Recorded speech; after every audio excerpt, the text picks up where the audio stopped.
chrétienne ancienne, nous devons examiner ces différentes narrations.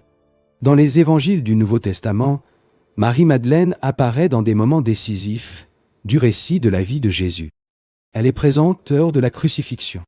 Matthieu, chapitre 27, versets 55 et 56, mentionne Marie-Madeleine parmi les femmes qui observaient les événements à distance.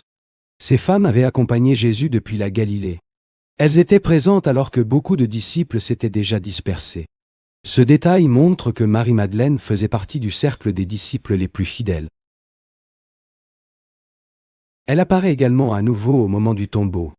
Selon le récit des évangiles, Marie-Madeleine observe l'endroit où le corps de Jésus est placé.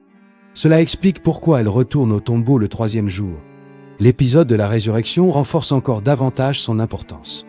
Jean, chapitre 20, verset 16, décrit le moment où Jésus appelle Marie par son nom, et alors elle le reconnaît.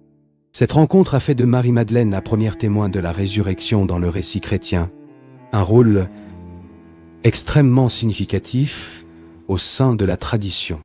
Mais au fil de l'histoire, sa figure a fini par être réinterprétée de manière très différente. Certaines de ces interprétations sont apparues des siècles après les textes bibliques. Avec le passage des siècles, l'image de Marie-Madeleine a commencé à se transformer dans certaines traditions chrétiennes. L'une des interprétations les plus connues est née de l'association entre 3 personnages différents mentionnés dans les évangiles. Marie-Madeleine, la femme pécheresse qui oint les pieds de Jésus dans l'évangile de Luc, et Marie de Béthanie,